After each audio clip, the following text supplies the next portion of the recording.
ஞானத்தின் ஆழம், அர்த்தமுள்ள ஆன்மீகம்.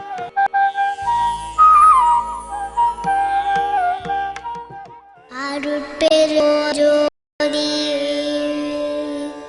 அருட்பெருஞ்சோதி தனிப்பெரும் கருணை அருட்பெருஞ்சோதி.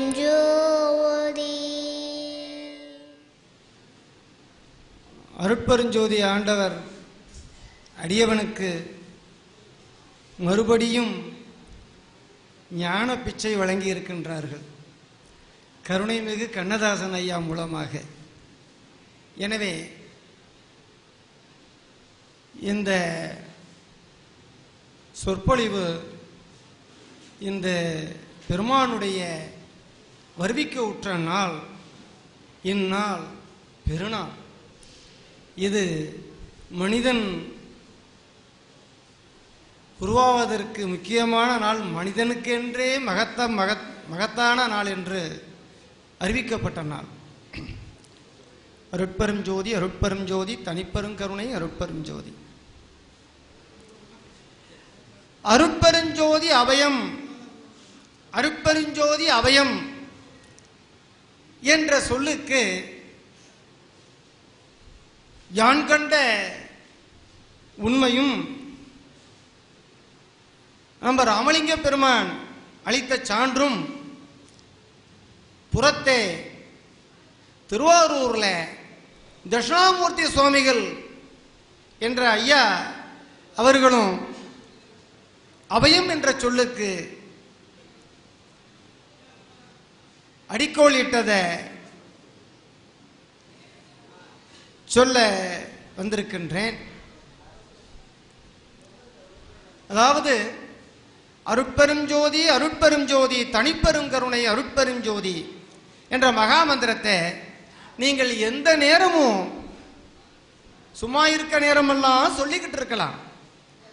அது மிக உயரிய ஒரு மகா மந்திரம். நீங்கள் இடையிடையே அடியவனுடைய சிந்தையை கழிக்க கண்டு சிவானந்த மது உண்ண செல்லும். நீங்கள் இழக்கக்கூடிய மது அல்ல, அருட்பெருஞ்சோதி மது. எனவே அடியவன் விட்ட தொடரை எடுத்து அவ்வப்போது கொடுத்தீர்களே ஆனால் இன்புறலாம். அருட்பெருஞ்சோதி அபயம் அருட்பெருஞ்சோதி அபயம் என்று சொல்லுவதற்கு நீங்க எந்த ஒரு நல்ல செயல்கள் செய்யும் பொழுதும் அருட்பெருஞ்சோதி அபயம் அப்படின்னு சொல்லிட்டு செஞ்சீங்கன்னா அது நன்மையாகவே அமையும். தீமையான ஒரு செயல்களுக்கு அருட்பெருஞ்சோதி மகா மந்திரத்தை உபயோகிக்காதீர்கள். ஏன்னா அது மகா மந்திரம். எனவே ஜெயங்கொண்டத்தில் ஒரு சபை வச்சு நடத்துகிறாங்க. அங்கே ஒருவருடைய மகன்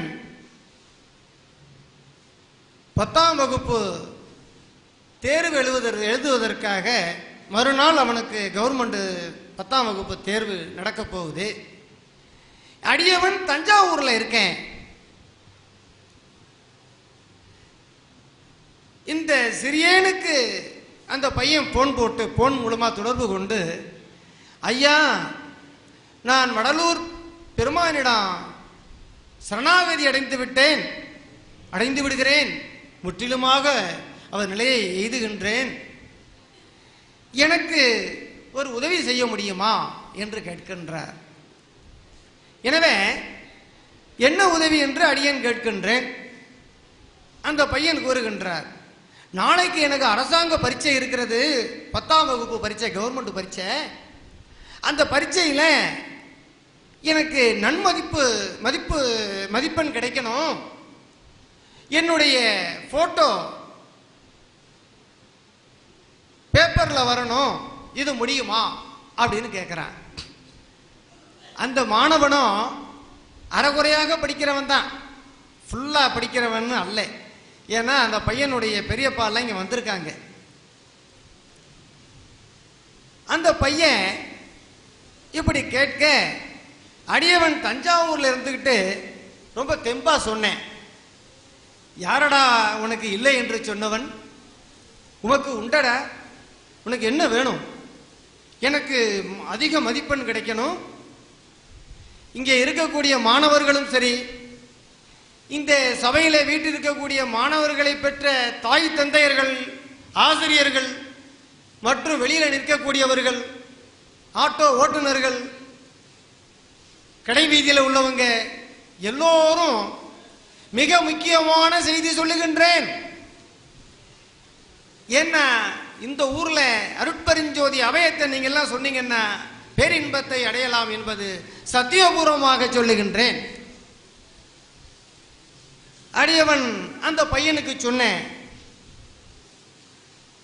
என்ன செய்யணும், இந்த மாதிரி அதிக மதிப்பெண் வேணுமா, போட்டோ பேப்பர்ல வரணுமா, எல்லாமே கிடைக்கும். ஆனால் அடியவன் சொல்படி நீ கேட்க வேண்டும். என்ன கேட்க வேண்டும்? நீ நாளைக்கு பள்ளிக்கூடம் போன உடனேயே பரீட்சை ஹாலில்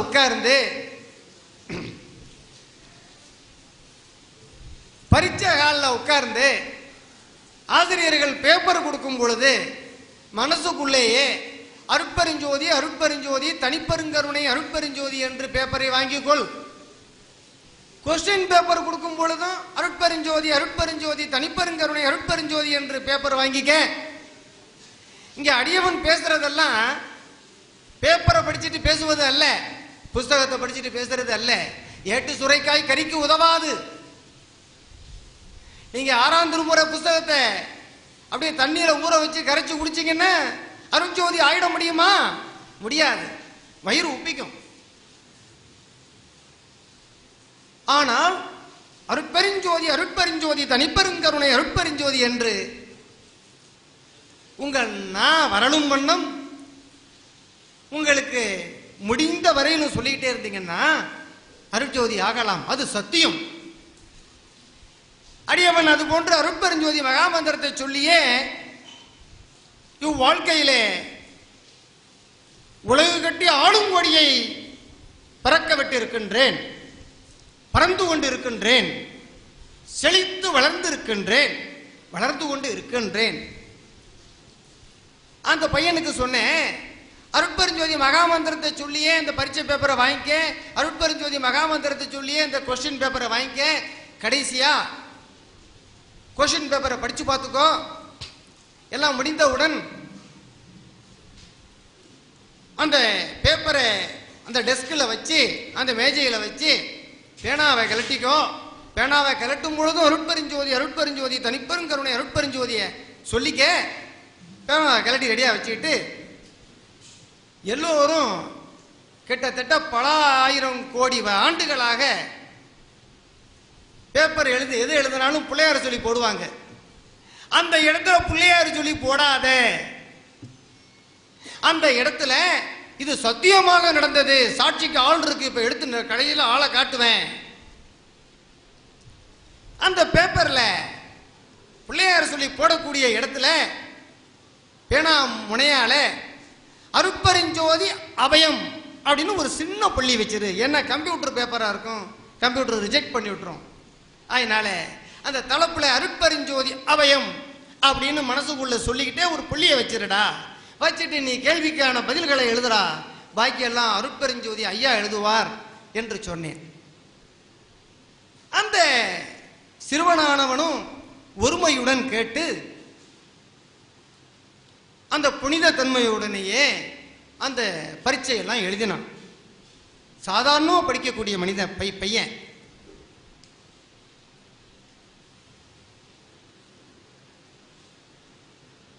பரீட்சை எழுதி முடிக்கப்பட்டது.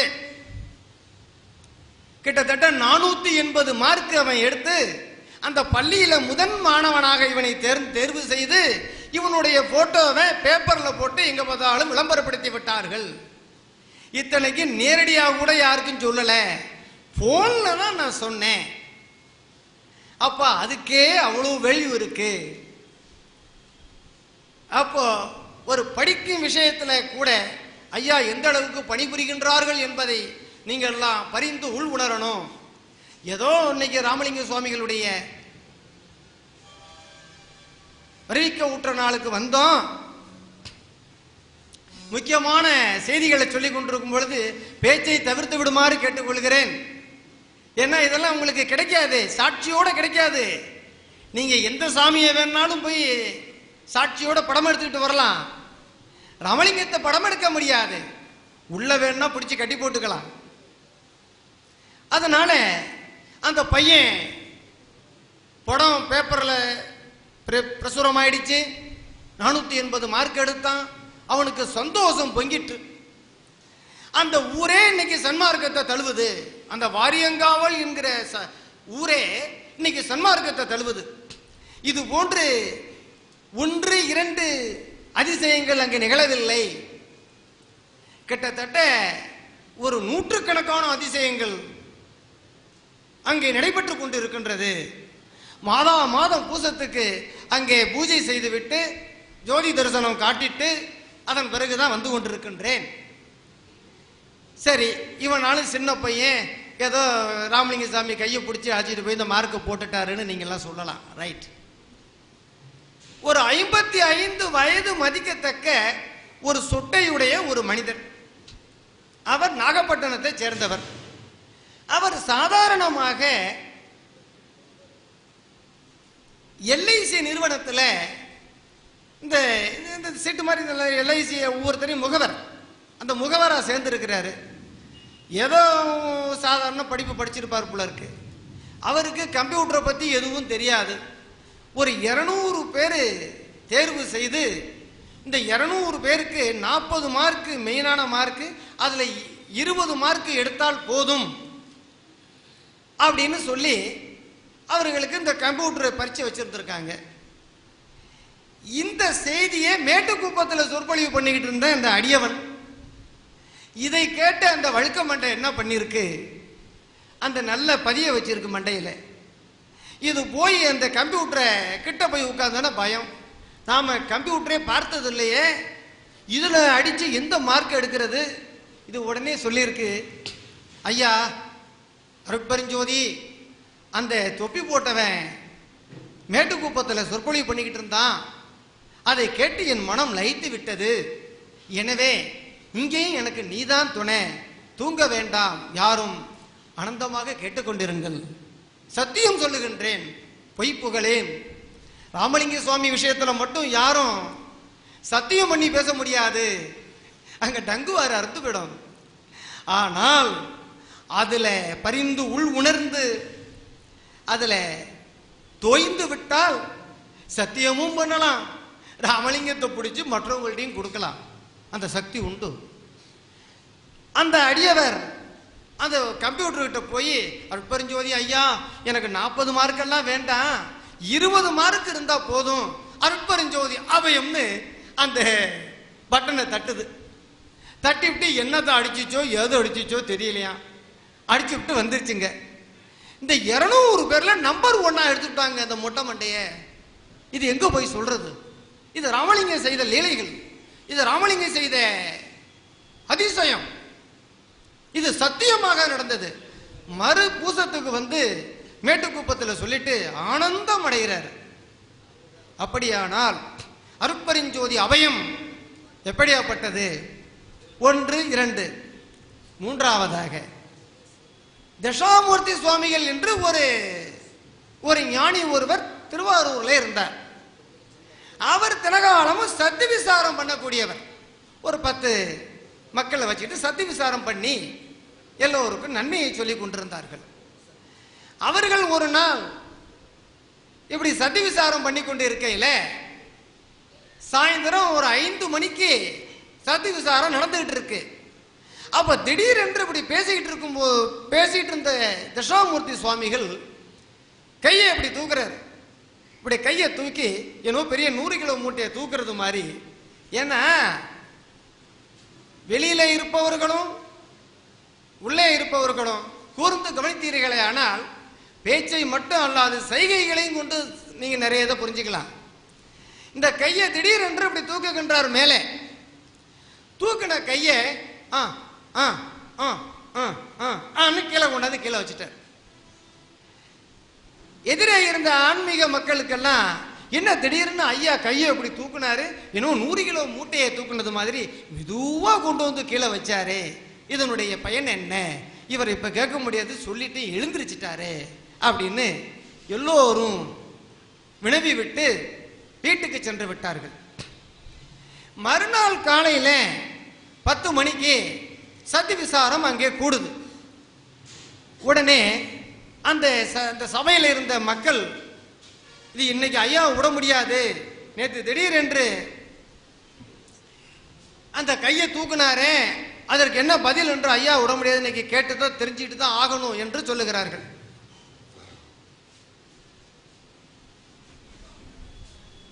அப்படி சொல்லிக் கொண்டு இருக்கக்கூடிய நேரத்தில் ஒரு 10 மீட்டர் தூரத்தில் இருந்து ஒருவர், ஐயா தட்சிணாமூர்த்தி, என் குரு தட்சிணாமூர்த்திக்கு அபயம், என் குரு தட்சிணாமூர்த்தி, உன்னை நான் நம்பினேனே, எனக்கு இவ்வளவு பெரிய உதவி செஞ்சிட்டியே, நான் உன்னை என்னென்று சொல்லுவேன், உன்னை என்னென்று புகழ்வேன், என் ஐயா எனக்கு கண்கண்ட தெய்வமாக இருந்து என்னை கவர்ந்து பண்ணிட்டியே அப்படின்னு அழுதுகிட்டு ஒடியாராம். இந்த சதி விசாரத்தில் இருந்த மக்கள்லாம், எப்பா நீ அழுதது போதும்பா, விஷயம் நடந்ததை சொல்லுப்பா, எங்களுக்கு ஆவலா இருக்கு, நேத்தையிலேருந்து பிரச்சனை இங்கே வெடிச்சுக்கிட்டு இருக்கு, சொல்லும். அப்பதான் சொன்னார் அவரு, எப்பா நான் நேத்து இரவு 5 மணி அளவில் ஸ்ரீரங்கம் கோபுரத்தில் அந்த கட்டுமான, அதுக்கு என்னது சாரம் கட்டுதல், சாரம் கட்ட சாரத்தில் மேலே நின்று வேலை பார்த்துக்கிட்டு இருந்தேன், அங்கிருந்து கை நழுவி விழுந்துட்டேன். அப்படி விழும் பொழுது குரு தட்சிணாமூர்த்திக்கு அபயம்னு ஒரு வார்த்தையை சொல்லிட்டு நான் விழுந்துட்டேன். ஒரு கொஞ்ச நேரத்துக்கெல்லாம் என்ன ஒரு கை இப்படி தாங்கினது மாதிரி தெரிஞ்சிச்சு, எனக்கு எந்த அடியும் படலை, என்னை கொண்டு கீழே வச்சிருச்சு, அது இந்த கை தான் அப்படின்னு அவர் சாட்சி பூர்வமா சொல்றார்.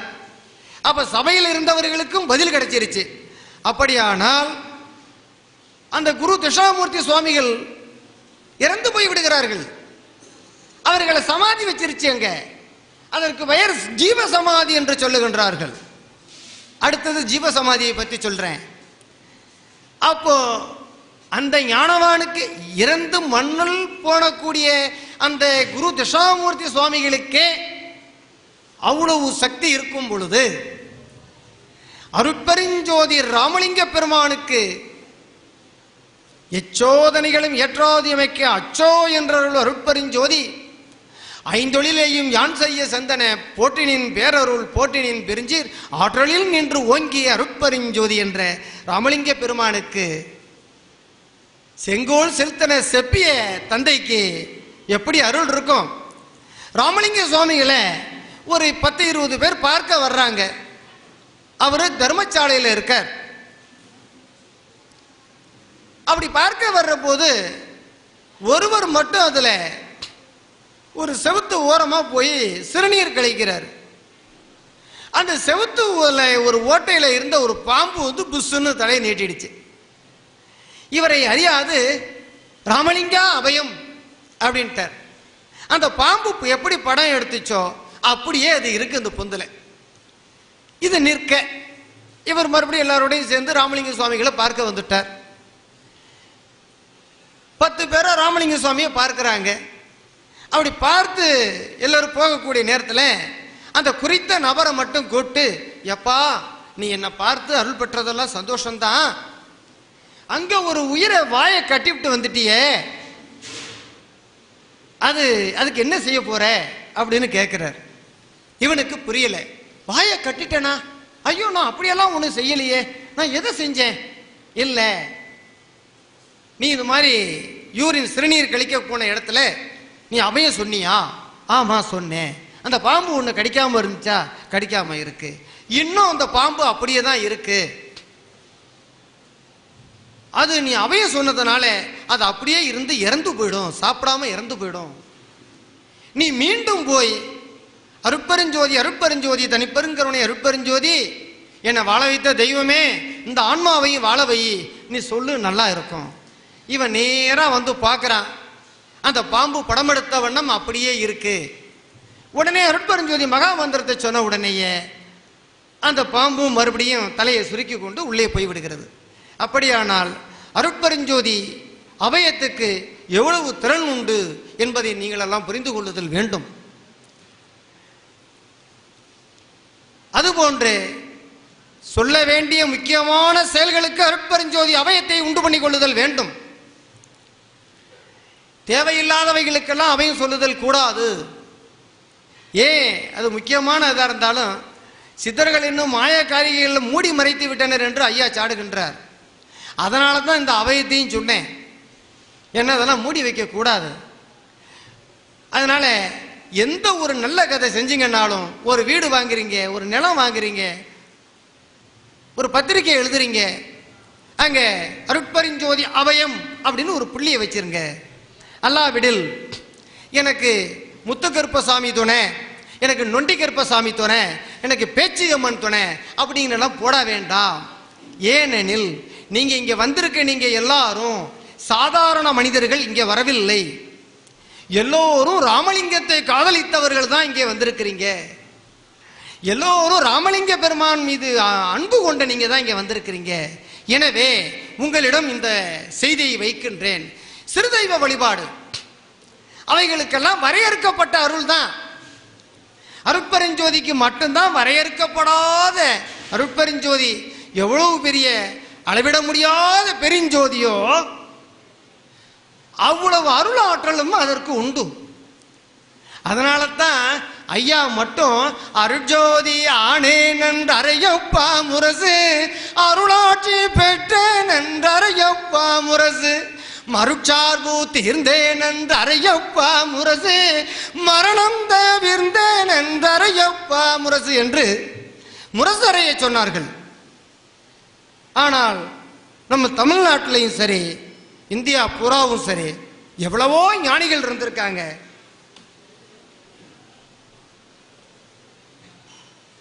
எவ்வளவோ ஞானிகள் இருந்திருக்காங்க. அந்த ஞானிகள்லாம் நான் அருட்ஜோதி ஆனேன் என்று, நான் அருட்ஜோதி ஆகிட்டேன் அப்படின்னு நீ முரசறிஞ்சு சொல்லு அப்படின்னு யாரும் சொன்னதில்லை. இதே மாணிக்கவாச சுவாமிகள் சிதம்பரத்தில் ஜோதியானதாக சொல்லுகிறார்கள். நன்றி நன்றி.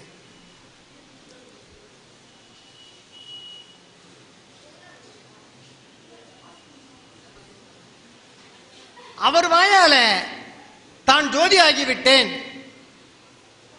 அதாவது சிற்றம்பலத்தான் சொல்ல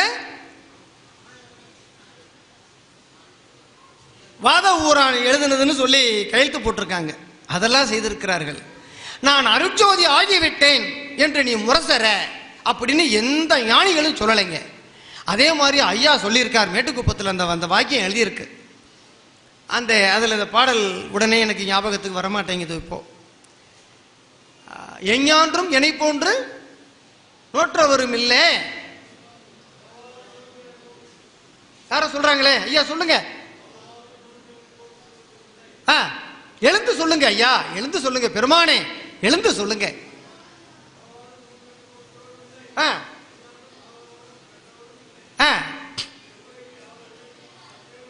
சற்று நீ அறை. என்னை போன்று அருட்பெருஞ்சோதி ஆனவன் இந்த உலகம் ஆரம்பிச்சதிலிருந்து, இந்த அண்டங்கள் ஆரம்பிச்சதிலிருந்து எவனும் ஆனதில்லை. அதை நீனே சொல்ல அருட்பெருஞ்சோதின்ட்டார். அப்படியானால் அவன் பாக்கி எல்லாமே இதுல அடக்கம் தான் வந்துருது. அப்படி இருக்க ஜீவ சமாதி என்ற ஒரு நிலைப்பாட்டை எடுத்துரைக்கின்றேன். இப்போ ஒரு ஆன்ம நேய மனிதர்கள், இறைவனை தன் உள் வசப்படுத்தியவர்கள், அருள் ஆற்றலை உணர்ந்தவர்கள், அருள் இன்பத்தை பெற்றவர்கள், மகான்கள் என்று வாழுகின்றார்கள்.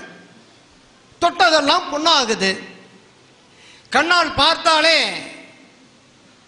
மாற்றங்கள் ஏற்படுகின்றது. அப்பேற்பட்ட ஞானிகள்லாம் இருந்திருக்கிறாங்க. ஆனால் கடைசியில் முடிவு என்னன்னா மரணம்தான் முடிவுன்னு சொல்லி இறந்திருக்கிறாங்க பெரிய பெரிய ஞானிகள்லாம். காரணம் என்ன? அந்த ஞானிகள் இறந்த உடனே இவர்கள் நம்மை சாதாரண மனிதர்களா உள்ளவங்க, அவர்களை சுத்தி இருக்கிறவர்கள் அவர்களை கொண்டு போய் புதைச்சி அதுக்கு ஒரு கட்டடம் கட்டி அது மேலே ஒரு லிங்கத்தை தூக்கி வச்சு இதுக்கு ஜீவ சமாதி என்று வணங்குகின்றார்கள். அது தவறான ஒரு கான்செப்ட். எப்படியானால் ஒரு ஞானவான், இறைவனுடைய அருள் பெற்றவர், கடைசி நேரத்தில் முதுமையின் காரணமாக தன்னுடைய அருளை நினைந்து நினைந்து உணர்ந்து உணர்ந்து தன் வசப்படுத்தாத காரணத்தினாலே மரணத்தை தழுவக்கூடிய காலம் வருது. அந்த மாதிரி வரும்பொழுது அந்த ஞானியருக்கு உடல்ல உயிர் ஆற்றல் மிகவும் குறைவா இருக்கு. அவர் ஒரு ஐயா வீட்டு ஒரு அடியவர் வீட்டு திண்ணையில கொண்டு வந்து படுக்க வச்சிருக்காங்க. ஐயோ, ஒரு நல்ல ஞானியாச்சே, இவரை எப்படியாவது இறந்த உடனே அடக்கம் பண்ணுவோம் அப்படின்னு கொண்டு வந்து படுக்க வச்சிருக்காங்க. ஆனால் இவர் நினைத்த மாத்திரத்துக்கு இறந்து போக மறுக்கிறார், இறந்து போகவில்லை. அதனால அவர் என்ன பண்றாரு, கொஞ்சம் கொஞ்சமா அடங்கிட்டு வருது. காலாட்டம் நிக்குது, கையாட்டம் நிக்குது, உடலாட்டம் நிக்குது, கடைசியில் தொண்டைக்கும் வாய்க்கும் இழுத்துக்கிட்டு நிக்குது ஞானிக்கு. சுற்றி உள்ள அடியவர்கள் என்ன பண்றாங்க, இது என்னையா இது, என் வீட்டு திணையில கொண்டாந்து போட்டு வச்சிருக்கேன், இது இன்னும் ஒன்றும் போக மாட்டேங்குது, தீர்ந்ததும் இல்லை தெளிஞ்சதும் இல்லை, எனவே எனக்கு வேலைகள் இருக்கு, மற்ற எல்லாரும் போட்டுட்டு ஓடி போயிட்டாங்க என் வீட்டு திண்ணையிலேயே, என்ன செய்வது என்று ஒரு நாற்காலியில் அவரை தூக்கி வச்சு ஒரு 4 தெருவு சுத்தி வந்து இவரை ஜீவ சமாதி பண்ண போறோம் அப்படின்னு அறிவிச்சு அவரை அந்த குத்து உயிரும் குல உயிருமா இருக்கிறவரை குழி தோண்டி கட்டடம் கட்டி அதுக்கு கீழே வச்சு உப்பு துண்ணூறு என்னென்னமோ கொட்ட வேண்டியதெல்லாம் கொட்டி மேலையும் ஒரு கல்லை போட்டு மூடி அதில் எறும்புகள் எதுவும் புகாத வண்ணம் சிமெண்ட் சாந்து விட்டு கட்டி முடிச்சிடுறாங்க. முடிச்சிட்டு மேலே ஒரு லிங்கத்தையும் தூக்கி வச்சு இது ஜீவ சமாதி, இது இன்னாருடைய ஜீவ சமாதி அப்படிங்கிறாங்க. சரிங்க, நீங்கள் உங்களுடைய அறிவுக்கு உட்பட்டத்தை சொல்லுங்க. அந்த ஞானிக்கும் உடல் பூராவும் உயிர் அடங்க பெற்று தொண்டைக்கும் வாய்க்கும் தான் இருக்கு. அந்த மனிதர் அந்த காற்றோட்டம் இல்லாத இடத்துல உயிர் வாழ முடியுமா, உயிர் இருக்குமா சொல்லுங்க ஐயா, இருக்குமா? இருக்காது. சாதாரண இடத்துல இருக்கும் பொழுதே அவர்களுக்கு எந்த உணவும் இல்லாத போனா விட இந்த காற்றில் உள்ள ஆக்சிஜனை சாப்பிட்டு கொண்டு அவர்கள் உயிர் வாழ இன்னும் கொஞ்சம் காலம் வாழலாம், சில நாட்கள் வாழலாம். அப்படி இருப்பவரை ஒரு இடத்துல புதைச்சி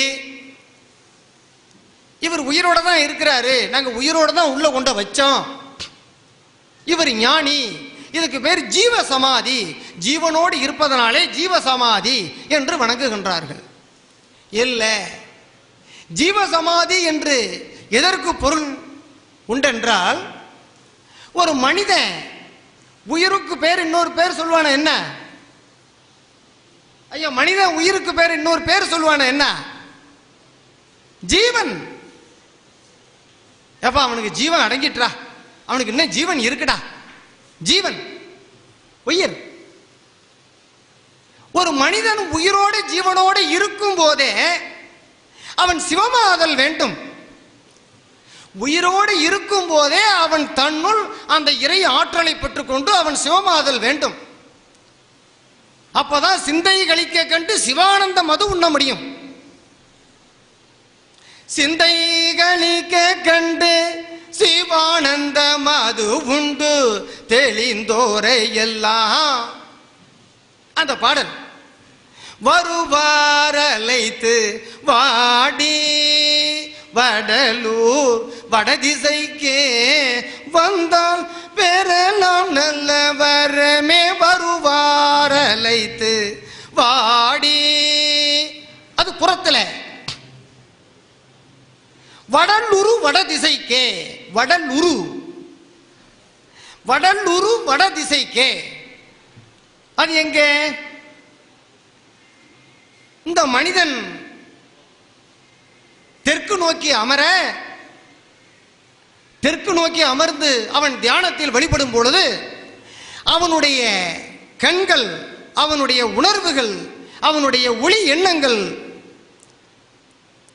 வடக்கு நோக்கி உரு போட்டுக்கொண்டே இருக்கும். உரு ஏறும், வடல் உரு வட திசைக்கே. அப்படியாகும் பொழுது இந்த மனிதனானவன், மனிதன் தான் இறைவன், மனிதனே இறைவனாகிறான், மனிதன் தான் இறைவனை காட்டி கொடுக்கிறான், மனிதன் தான் இறைவனுக்காக கோவில் கட்டுறான், மனிதன் தான் எல்லாம் பண்றான்.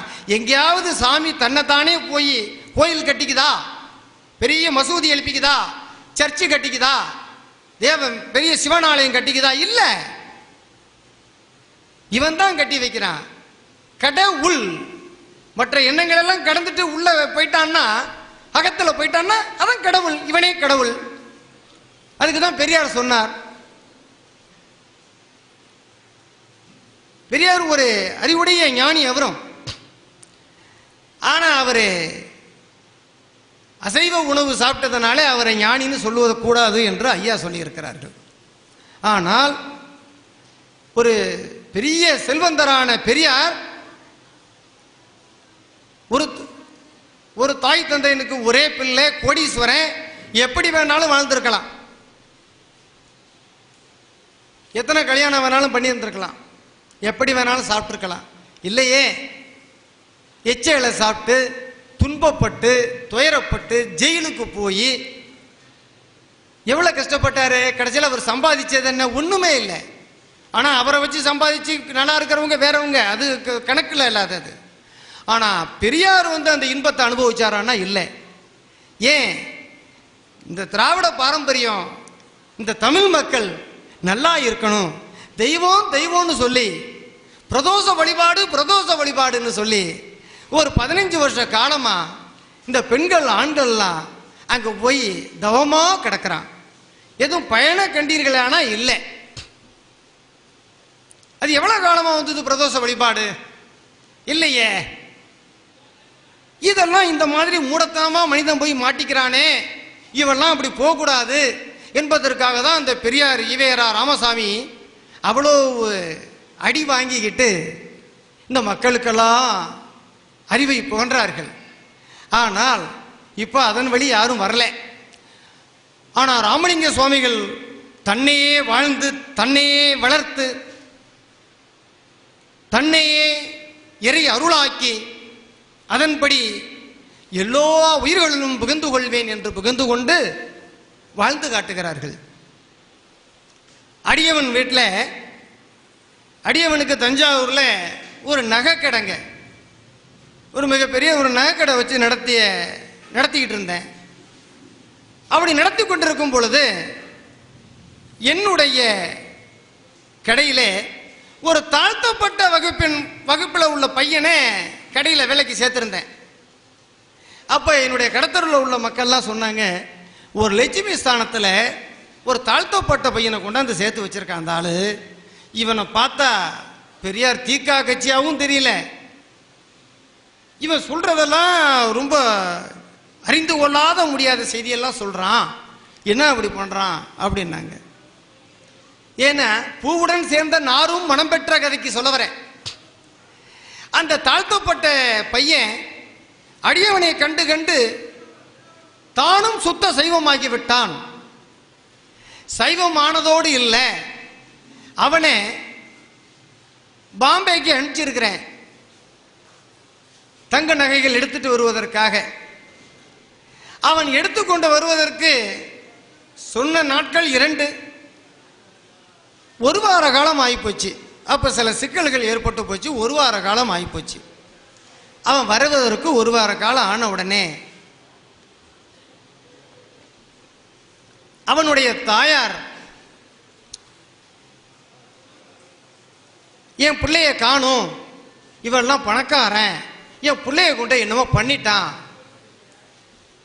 ஐயா அப்புறம் பேசிக்கலாம், ஐயா ஐயா மஞ்சு சட்டை அப்புறம் பேசிக்கலாம், என்ன முக்கியமான செய்தி உங்களுக்காக தான் என் உயிரை விட்டுட்டு சொல்றேன்.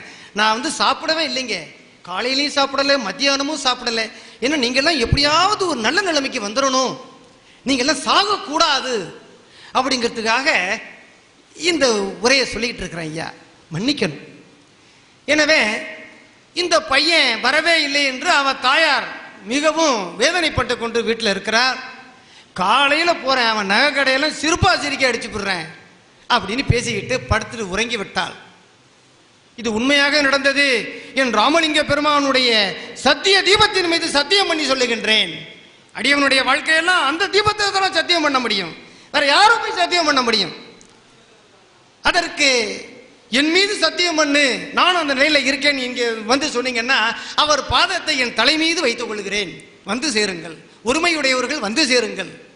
என்ன கருணைமிகு கண்ணதாசன் கூட்டின இந்த நிகழ்ச்சி எவ்வளவு பயனுள்ளது என்பதை பற்றி தெரிந்து கொள்ளுங்கள். அது மாதிரி அன்பர்களுக்கெல்லாம் உதவுங்க, எந்த வகையில் உதவ முடியுமோ உதவுங்க. அப்படி உதவுனீங்கன்னா இவ்வளோ பேரும் பயன் பெறலாம். வந்தவர்கள் பயன் பெறலாம், வராதவர்களுக்கு மைக்கில் கேட்குது, பேரின்பம் அடையலாம். அப்போ இந்த பையன் வரல. அந்த தாயார் தன்னை வருத்தி கொண்டு படுத்திருக்கிறான் அந்த அம்மா.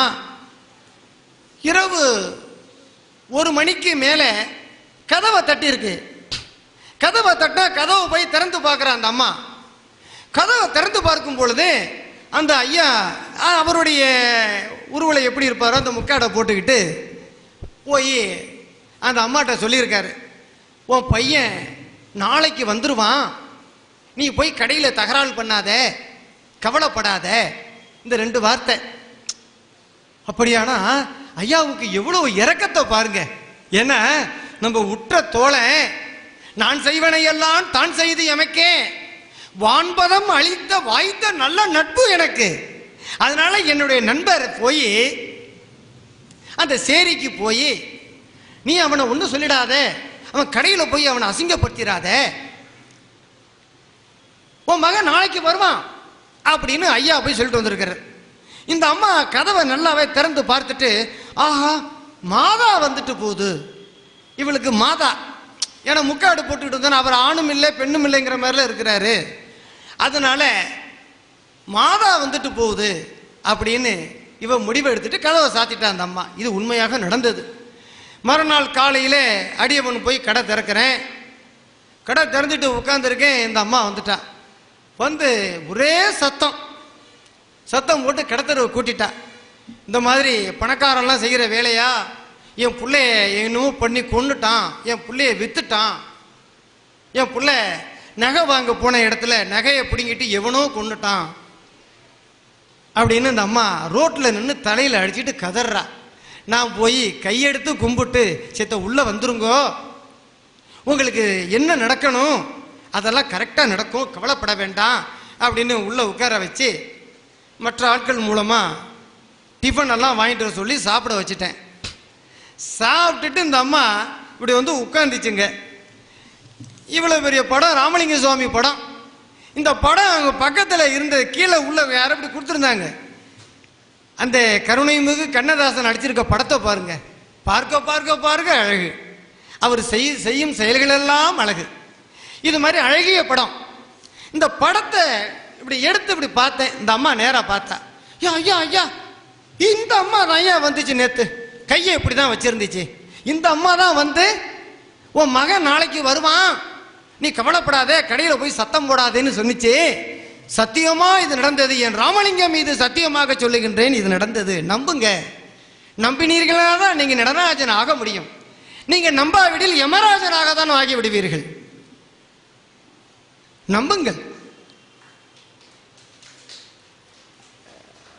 அதனால இந்த படத்தை எடுத்தேன். இந்த படத்தை ஐயா இவர் தான் ஐயா, இவர் இந்த அம்மா தான் ஐயா வந்து என்னை வீட்டில் கதவை திறந்தேன் என்கிட்ட சொல்லிட்டு இந்த அம்மா போயிடுச்சு. நான் அப்புறம் திரும்ப கதவை போட்டுட்டு தூங்கினேன் அப்படின்னா. பாவி, இது மாதாவும் இல்லை ஒன்றும் இல்லை, இது வடலூர் ராமலிங்க பெருமான், இது அருட்பரின் ஜோதி, இது எனக்காக உன் வீட்டுக்கு தூது வந்திருக்கடி அம்மா. இந்த சிறியவனுக்காக, இந்த பாவி பயலுக்காக, இவன் மானம் போயிடக்கூடாதுங்கிறதுக்காக உன் வீட்டுக்கு வந்து தூது வந்து இப்படி சொல்லிட்டு வந்திருக்கிறாரு. நீ அதையும் கேட்காம வந்து இப்படி சத்தம் போட்டுட்டியே அப்படின்னு சொல்லி முடிக்கிறேன். அதற்குள்ள சரக்கோட வந்து காரில் இறங்கிட்டான் பையன். இதை கடத்தரில் உள்ளவங்க அத்தனை பேருக்கும் தெரிஞ்சு போச்சு. இந்த அம்மா கத்துனது என்னத்துக்காக கத்துனா, யார் கதவை தட்டி திறந்தது, மகன் எங்க போனா, மகன் எங்க, கரெக்டா எல்லாமே அட்டண்டேத்தில் நடந்து போச்சு கடத்தருவில். அதனால என் கடை அருகாமையில ஒரு திருடர்கள் வருவதற்கு கூட அஞ்சுவார்கள். தப்பே நடக்காது, எந்த துன்பமும் வராது. அப்படியானா இந்த ராமலிங்க பெருமானே நீங்கள் எல்லாம் விடலாமா? இந்த சன்மார்க்க இந்த திருக்கூட்டம் விடலாமா? நீங்க சாதாரண மனிதர்களா? இவ்வளவு நாளி உட்கார்ந்து இருக்கீங்களே, நீங்கள் எல்லாம் இப்பிறவி தப்பினால் எப்பிறவியோ, அடுத்த பிறவி என்ன பிறக்குன்னு சொல்ல முடியாது. இப்ப செய்யற ஒரு நற்கதி தான் அடுத்த பிறவியில ஒரு சன்மார்க்க மையத்துல பிறக்கலாம். இப்போ துன்பமா செய்துகிட்டு இருக்கிறவன் ஞான நிலையில இருப்பான். ஒரு ஞானியே கள்ளியாக பிறந்திருக்கிறான் என்று ஐயா எழுதியிருக்கிறாரு உரைநடை பகுதியில். ஏன் கள்ளியா பிறந்தான்? பெரிய ஞானி ஞானி கள்ளியா பிறக்கலாமோ? முச்சுடர் 3 பேஸ்ல ஞானி செய்தது ஒரு பேஸ் தான். என்ன? அந்த ஜோதியை நினைச்சு நினைச்சு நினைச்சு நினைச்சு நினைச்சு தவம் இருக்கிறான். அந்த ஆற்றல் கிடைச்சிருச்சு, அவ்வளவுதான். எப்படி அருட்ஜோதி ஆக முடியும்? பசித்தவருக்கு 2 சோறு போடணும். இல்ல பசிச்சவனுக்கு 2 சோறு போட முடியல, உங்களுக்கு அந்த அளவுக்கு வழி இல்லை என்றாலும் கூட வீட்டில் இருக்கக்கூடிய முரத்துல புடைச்சி இப்படி கீழே கொட்டியிருப்பாங்க அந்த குருணை, அதை அள்ளிட்டு போய் 2 இரும்புக்கு கொண்டு போய் அருட்பெருஞ்சோதி அர்ப்பணம் அப்படின்னு போட்டீங்கன்னா அது தர்மம். அப்ப பசி தீர்க்கும். மற்றது ஒருவர் முடியாம இருக்கிறாரு, யாரோ ஒரு பெண் வேலைக்கு கஷ்டப்படுறா, அவர்களுக்காக வேண்டிக் கொள்வது. ஒரு மாடு ரோட்ல அடிபட்டு கிடக்கு, ஒரு நாய் ரோட்ல அடிபட்டு கிடக்கு, அருட்பெருஞ்சோதி ஐயா எனக்கு எதுக்கு இந்த துன்பம் நிகழ்ந்திருக்கே, இது இனி நிகழாத ஒன்னும் காத்தருள வேணுமே, அருட்பெருஞ்சோதி அபயம் அப்படின்னு சொல்லிவிட்டு வந்தீங்கன்னா அது செவுத்துல அடிச்ச பால் போல உங்களுக்கும் இன்பம் கிடைக்கும், அந்த அடிபட்டு கிடக்கிறவனுக்கும் அந்த இன்பம் கிடைக்கும். இது போல நிறைய அதிசயங்கள், ஆயிரக்கணக்கில் அதிசயங்கள். என்னை விட்டா இன்னைக்கு ஒரு நாள், இன்னைக்கு இரவு 10 மணிக்கு நீங்க வேற எந்த நிகழ்ச்சி நிகழ்த்த முடியாது. அந்த அளவுக்கு என்னால் பேசிக்கொண்டே இருக்க முடியும். அடியவன் மதியம் சொற்பொழிவு நிகழ்த்திட்டு அங்க போனேன். அடியவர்கள்லாம் விடமாட்டேன்னு சூழ்ந்து கொண்டார்கள். அங்கேயும் நடத்தி கொண்டுதான் இருந்தேன். என்ன, யான் பெற்ற இன்பம் பெருகையும் வையகம். நான் அடியவன் அருட்பெருஞ்சோதி ராமலிங்கத்துக்கிட்ட பெற்ற இன்பத்தை நீங்களெல்லாம் பெறணும். இந்த வாலிபமான இந்த வயசுல நீங்கெல்லாம் புரிஞ்சுக்கணும், புரிஞ்சு வாழணும். இந்த கருணை மிகு கண்ணதாசன் செய்த இந்த ஏற்பாடு உங்களுக்கு அத்தனை பேருக்கும் கிடைச்சு மகிழணும். உங்களால பல ஆயிரம் கோடி பேர் நன்மை அடையணும். இங்க வந்திருக்கக்கூடிய ஒரு 1000 பேரா இருந்தாலும் இது பல கோடி பேருக்கு நன்மை கிடைக்கும். ஏன்னா ஆங்காங்கே இந்த மாதிரி நிகழ்வுகள் எல்லாம் சொல்லி அந்த இன்புறும் பொழுது எல்லா நன்மைகளும் கிடைக்கும். இந்த மாதிரி ஒவ்வொரு செயல்களும் பெருமானுடைய கருணை கொண்டு எதற்கெடுத்தாலும் அருட்பெருஞ்சோதி அருட்பெருஞ்சோதி அருட்பெருஞ்சோதி. உண்டென்று தெய்வம் உண்டென்று என்று சொன்னார்கள் பட்டினத்தார். ஒரு தெய்வத்தை வணங்கணும். எல்லா இது அது எண்ணாத இயலுடைய அதுவாய் ஆட்சிக்கு உரியவன் மாட்சியும் உடைத்தாய். நீங்க அந்த தெய்வத்தை கும்பிட்டு இந்த தெய்வத்தை கும்பிட்டு எல்லாது மட்டும் என்ன ஒண்ணு வெற்றி கொடுக்காது. ஆனா ராமலிங்கத்தை நம்மளை போன்ற மனிதனாக பிறந்து வாடிய பயிரை கண்ட போதெல்லாம் வாடிய ஐயா எங்கெங்கு இருந்துயிர் ஏதேதி வேண்டினும் அங்கெங்கு இருந்து அருள் அருட்பெருஞ்சோதின்ட்டார். அவனுக்கு போய் உதவி செஞ்சுட்டு நீ உடையாந்துரு அப்படின்னு சொல்லல, அங்க இருந்து நீ அருள் புரி. பாருங்க எப்படி அப்பேரியப்பட்ட ராமலிங்க பெருமான அருட்பெருஞ்சோதிய எந்த துன்பங்கள் எந்த இடர்கள் வந்தாலும் நீங்கள் அந்த இடத்துல கூப்பிட்டுக்கலாம். இது கக்கூசுல போய் உட்கார்ந்துருப்பீங்க, அங்கே சில துன்பங்கள் நடக்குது, ஒரு பாம்பு இருக்கு, ஒரு தேல் இருக்கு, அருட்பெருஞ்சோதி கவுந்து பண்ணும். இது கக்கூசா இருக்குதே, இங்கே அருட்பெருஞ்சோதி மகாமந்திரத்தை நாம சொல்லுவதாவது என்று எண்ணுதல் கூடாது. பாக்கி மந்திரங்களுக்கு தான் வேதமும் ஆகமங்கள்லாம் உண்டு. ஐயாவுக்கு ஆகமங்கள்லாம் எந்த குப்பையும் கிடையாது. எங்கே நினைத்தது நினைத்தாங்கு எய்துர அனைத்தையும் தரும்போர் அரும்பரன் மணி, என் மாணிக்க மணி, என் அருட்பரின் ஜோதிமணி. அதனால இந்த நிகழ்வுகளை எல்லாம் அடியவன் நிறைய பெற்று இருக்கின்றேன், எம்பெருமானிடம் நிறைய பெற்று இருக்கின்றேன். அதனால தான் அடியவன் யான் பெற்ற இன்பத்தையே சொல்லிக் கொண்டிருக்கின்றேன். நீங்க பேப்பரை படிச்சுட்டு பேருரை ஆற்றுவதும், பேப்பரை படிச்சுட்டு பேருரை ஆற்றுவார்கள், அங்கே போய் வேற உணவுகளை சாப்பிடுவார்கள், பால் மோர் தயிர் சாப்பிடுவார்கள். சொல்லும் செயலும் ஒன்றா இருக்கணும், படித்த வண்ணம் செயலா இருக்கணும். தானமும் தவமும் தான் செய்யல் அரிது, தானமும் தவமும் தானே செய்யணும், பரோபகாரமும் தானே செய்யணும். இதுக்கெல்லாம் எதுவும் காசா பணமா இல்லைங்களே. அத அடியவன்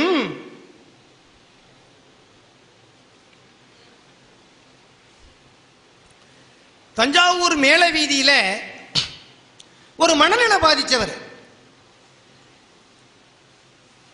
எங்கேயாவது பைத்தியங்கள்லாம் யாரையும் கும்பிட்டு பார்த்துருக்கீங்களா ஐயா? பைத்தியங்கள்லாம் யாரையும் கும்பிடாது, பார்த்தா அடிக்கும் கடிக்கும். அடியவனை பார்த்துச்சுன்னா சில இது கும்பிடும், சில இது வணக்கம் வைக்கும், சில இது சிரிக்கும். காரணம் என்ன? அந்த நிலை அவர்கள் மனநிலை மாறிய நிலையில் இருந்தாலும் ஆன்மா இருக்குல்ல, அது காட்டி கொடுக்கும். அப்ப ஒரு மனநிலை பாதிச்சவரு அந்த வீதியில் வர்றாரு. அடியவன் அங்கே போறேன். போகும் பொழுது அவரை கூப்பிட்டு, எப்பா எதுவும் வேணுமா அப்படின்னு கேட்குறேன். வேணும் அப்படின்ட்டார். உடனே இங்கே வாங்கன்னு வர சொல்லிட்டு ஒரு கடையில் போய், ஐயா பைய தடவி ஒரு 3 ரூபாய் டைகரி பிஸ்கட்டு கொடுங்கோ அப்படின்னு கையை நீட்டுறேன். இவரும் அந்த கடைசியில் நின்றவர் அவ்வளோ டிராஃபிக்கையும் கடந்து வந்து விட்டார்கள். கையில் சில்லற பணம் எடுத்தாக்கா வெறும் 2 ரூபாய் காயின், 1 ரூபாய் காயின் 2 காயின் இருக்குங்க. 1 ரூபாய் காயின் 2 காயின் தான் இருக்கு, வேற எந்த பணமும் என்கிட்ட இல்லை அந்த நேரத்தில். இதை கண்ட மாத்திரத்துக்கு என் மனம் பதபதைச்சு போச்சு. ஆகா, மனநிலை பாதிச்சவரு அவரு இவ்வளோ டிராபிக்கை கடந்து வந்துட்டாரே, நம்ம கையில் 2 ரூபாய் காசு தானே இருக்கு, இதை பார்க்கறவங்களாம் நம்மளை ஏலமா காரி துப்ப போறானே, பெரிய தர்மகத்தா இவன், அவன் பைத்தியத்தை பிடிச்சி வர சொல்லிவிட்டு ஒண்ணும் இல்லைன்னு விரட்டி விடுறான் அப்படின்னு சொல்லுவானே, என் செய்வேன் அப்படின்னுட்டு இந்த 2 ரூபாய் காசை இந்த பீச்சை கையில் வச்சுட்டு தான் நடுங்குறேன். நடுங்குது என் மனம். பிறகு என்ன பண்ணேன், அவர் இந்த மேலே ராக்கையிலிருந்து எடுக்கிறாரு அந்த 3 ரூபாய் பிஸ்கட்டை. அவரை ஐயா ஐயா எடுக்காதீங்கன்னு சொல்றேன், இந்த 7.5 கட்ட துண்டை எடுக்காதீங்கன்னு சொல்றேன். ஆனால் அவர் காதில் அது விழவில்லை. அவர் அந்த 3 ரூபாய் பிஸ்கட்டை எடுத்து கொண்டாந்து இந்த ஷோகேஸில் வச்சுட்டார், அது அந்த டப்பா மேலே வச்சுட்டார் எடுத்துக்க சொல்லி. எனக்கு செய்தியை சொல்லி விரிவுபடுத்துவதற்குள்ளே இவ்வளவு நடக்குது. என்ன பண்ணேன், ஐயா என்கிட்ட 3 ரூபாய்க்கு 1 ரூபாய் குறைச்சலா இருக்கு ஐயா, நான் தெரியாம கேட்டுட்டேன், மன்னிக்கணும், வேற ஏதாவது இருந்தா அதை கொடுங்கன்னு சொல்லி இப்படி சொல்றதுக்காக இப்படி திறக்கிறேன் ஐயா. இந்த 2 1 ரூபாய் காயினா இருந்தது, இன்னொரு காயின் இருக்கியா, 3 காயின் இருக்கியா அந்த கையில. இதை நான் மிகைப்படுத்தி சொல்லல, ஏன்னா இது சத்தியமாக ராமலிங்கம் மீது சத்தியமாக நடந்தது, நம்புங்க. 2 காயின் இருந்தது, எப்படிங்க 3 காயினா ஆகும்? அது நிற்க. அதன் பிறகு மாயை ஆட்கொள்ளுது பாருங்க என்ன.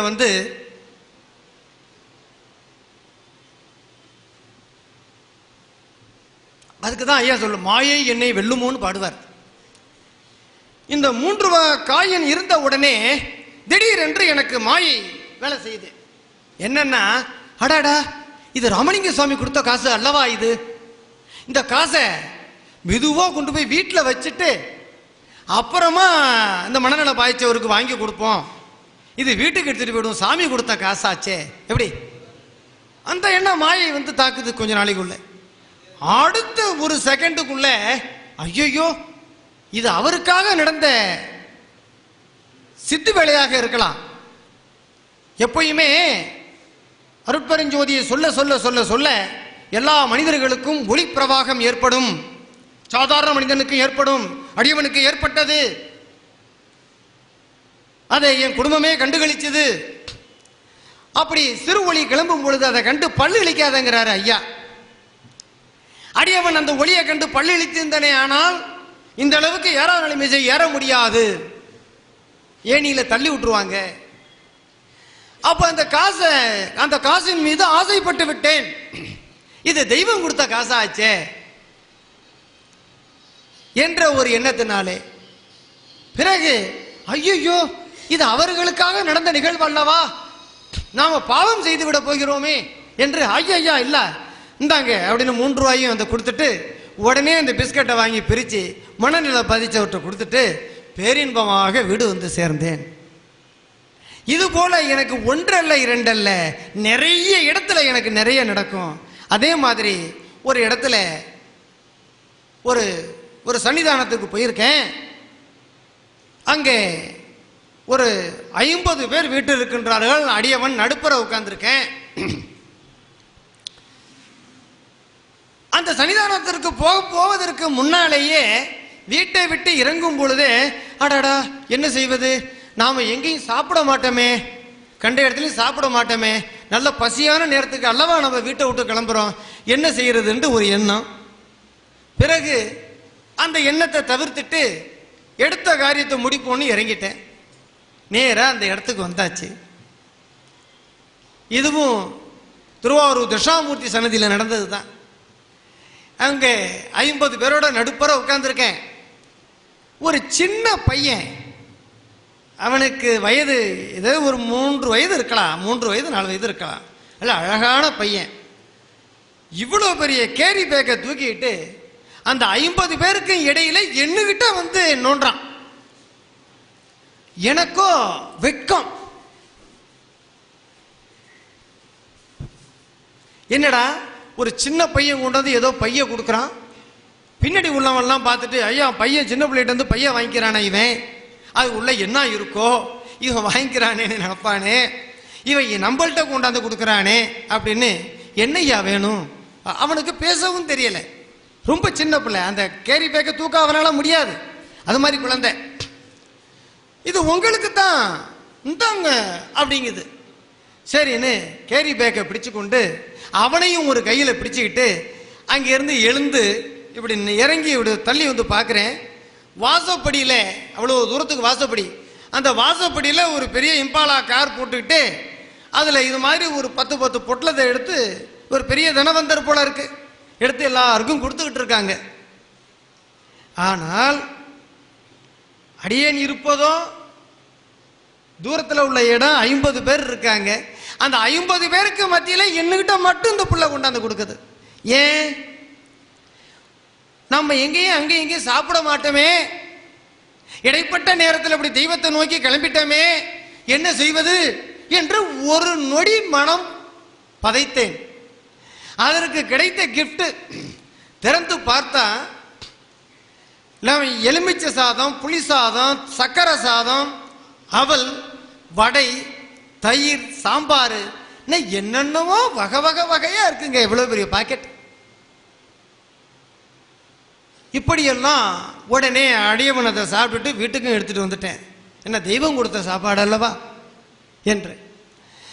இந்த மாதிரி இருக்க இருக்க இருக்க யாரையும் ராமலிங்க சுவாமிகள் பட்டினி போட மாட்டார். நீங்க ராமலிங்க சுவாமியை தைரியமா பிடிச்சிட்டு இறங்குங்க. முக்காடு போட்ட தெய்வத்தை எங்க வீட்டில் வச்சுக்க வேண்டாம்னு சொல்லி ஒரு வயதானவர் எங்க வீட்டில் வந்து சொல்றா, எனக்கு உடல்நல சரியா இல்லை, அப்போ மெட்ராஸ் அப்போலோவுக்கு என்னை அழைச்சிக்கிட்டு போகணும், 30,000 ரூபா தேவைப்படுது, பாக்கியெல்லாம் பணம் கட்டியிருக்கு, இந்த 30,000 தான் பாக்கி இருக்கு, இதை எடுத்துக்கிட்டு நான் போய் ஆகணும், பணம் இல்லை. அப்ப என்னை பார்ப்பதற்கு ஒரு மூதாட்டியானவர்கள் வந்தார்கள், உறவினர். அந்த அம்மா சொன்னா, என் மனைவியை கூப்பிட்டு, இந்த அம்மா அவன் தான் சாமி பூதம்னு இப்படி கிடந்து அலையிறான்னு சொன்னா, நீனு அவனோடையே இருந்துகிட்டு இருக்கியாடி, முதல்ல அந்த முக்காடு போட்ட சாமி போட்டோ எடுத்துட்டு வெளியே தூக்கி கொண்டு எங்கேயாச்சும் கோயிலில் கொண்ட வையிடி அப்படின்னு அவ சொல்றா. என் காதுல விழுந்த மாத்திரத்துக்கு எனக்கு என்னதுதான் நடந்ததுன்னு தெரியல. சொல்லிட்டு அவ அடுத்த நிமிடம்லாம் அங்க உட்காரல, எழுந்து கிடுகிடு என்று வீட்டை விட்டு போயிட்டா. அவ வீட்டை விட்டு ஒரு 10 மீட்டர் தூரம் தான் அங்க போயிருப்பாங்க. எனக்கு ஒரு போன் வந்தது. என் வீட்டுக்கு அருகாமையில் சங்கரநாராயணன் கோயிலும் ஒரு கோயில் பக்கத்தில் ஒரு 2 கட்டிடம் தள்ளி ஒரு போன் வந்தது மெட்ராஸ்ல இருந்து. ஐயா, உங்களுக்கு 30,000 பணம் கொடுத்து அனுப்பிச்சிருக்கிறேன், அதை வச்சுக்கிட்டு இன்னும் கலர்ல சட்டை போட்டுக்கிட்டு வண்டியில் நண்பர் நிற்கிறாரு, அவருக்கு உங்க வீட்டில் தெரியாது, எனவே உங்க வீட்டு முகவரியை சொல்லி உங்க மனைவி என்ன கலர் புடவை கட்டியிருக்காங்கன்னு சொல்லிட்டு வாசப்படியில் நிக்க சொல்லுங்க, அவர் அங்க வருவாரு, வந்து கொடுப்பார். போன் உறுதியா? அதே மாதிரி அந்த அந்த அந்த நிக்கக்கூடிய நபர்கிட்ட நம்பரை வாங்கி பேசுறேன். அடுத்து 2 நிமிஷத்துக்கெல்லாம் வீடு வந்து சேர்ந்துட்டார். 30,000 பணம், இவ்வளவு பழங்கள் கொண்டு வந்து கொடுத்துட்டு இந்த சிறியவனுடைய காலை தொட்டு வணங்கிட்டு அது போகுது. இது யாரு கொடுத்தது? யார் கொடுப்பா?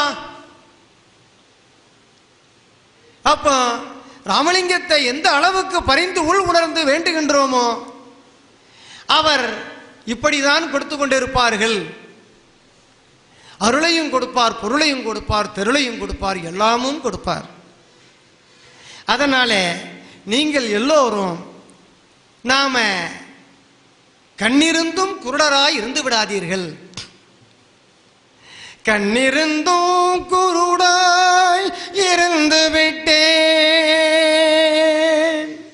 நான், காலமெல்லாம் வீணே கழித்து விட்டேன். கண்ணிருந்தும் குருடாய் இருந்து விட்டேன். சொந்த பந்தம் என்றும் இன்பம் துன்பம் என்றும் வந்த வகையாலே மதித்திருந்தேன் நான், வந்த வகையாலே மதித்திருந்தேன். வந்தது தெரிந்தாலும் வருவது தெரியாது என்பதை இன்றுதான் புரிந்து கொண்டேன். கண்ணிருந்தும் குருடாய் இருந்து விட்டேன், காலமெல்லாம் வீணே கழித்து விட்டேன் என்று பட்டினத்தார் துன்பமுற பாடுவார்கள். அதுபோன்று நீங்கள் எல்லாம் ஆறறிவு படைத்தவர்கள், அருட்பெருஞ்சோதி ராமலிங்க சன்மார்க்கத்தை சாகாத கலையை சேர்ந்தவர்கள், அதை காதில் வாங்கியவர்கள். அந்த பிரசாதத்தை மத்தியானம்லாம் எல்லாம் சாப்பிட்ருக்கீங்க, அந்த இன்பத்தை காதில் வாங்கியிருக்கீங்க. எனவே நீங்கள் எல்லாம் கண்ணிருந்தும் மனிதர்களாய் பிறந்து மாண்புமிக்க மனிதர்கள். நீங்கள் எல்லோரும் சன்மார்க்கிகள். நீங்கள் எல்லாரும் இறந்து போவோம் என்கிற எண்ணத்தை கைவிட்டு ராமலிங்க பெருமானை அருட்பெருஞ்சோதி அருட்பெருஞ்சோதி தனிப்பெருங்கருணை அருட்பெருஞ்சோதி என்ற மகா மந்திரத்தை நேரம் கிடைக்கும் போதெல்லாம் சொல்லுங்க, படுக்கும் போதெல்லாம் சொல்லுங்க, எழுந்திருக்கும் போதெல்லாம் சொல்லுங்க, மனதுக்குள்ளேயே சொல்லுங்க. அடுத்தவங்க நக்கல் பண்ணுவாங்கன்னு தெரிஞ்சுங்கன்னா மனதுக்குள்ளேயே சொல்லுங்க, உங்களுக்கு வெற்றி கிடைக்கும் என்பதை இத்துடன் சொல்லி இதை நிறைவு பெறுகின்றேன். அதனால எனக்கு நீங்க கொடுக்கக்கூடிய கிஃப்ட் அருட்பெருஞ்சோதி மகா மந்திரத்தை அடியவன் ராகமாக சொல்லுவேன். அதை கேட்டு நீங்க 3 தடவை எனக்கு சொன்னால் அதுவே எனக்கு போதுமானது.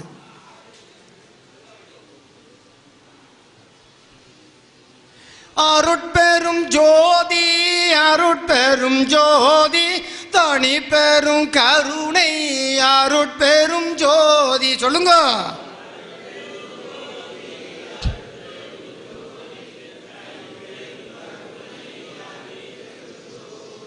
அருட்பெரும் ஜோதி அருட்பெரும் ஜோதி தனி பெரும் கருணை அருட்பெரும் ஜோதி.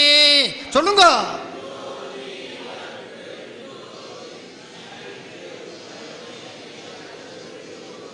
அருட்பெரும் ஜோதி அருட்பெரும் ஜோதி தனி பெரும் கருணை அருட்பெரும் ஜோதி.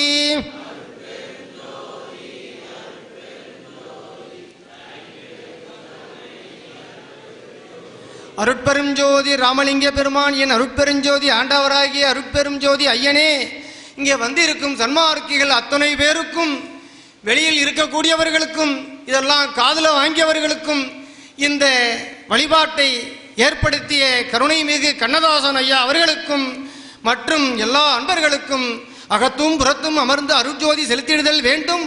அவர்களுக்கெல்லாம் கேட்டும் கேட்காமலும் நீங்களே அபயத்திரள் அளித்தருதல் வேண்டும். அருட்பெருஞ்சோதி அபயம். சொல்லுங்க. அபயமளித்ததோர் அருட்பெருஞ்சோதி சபையென துல்மன தானமந்தி அமைக்கே அபயமளித்ததோர் அருட்பெருஞ்சோதி. நன்றி.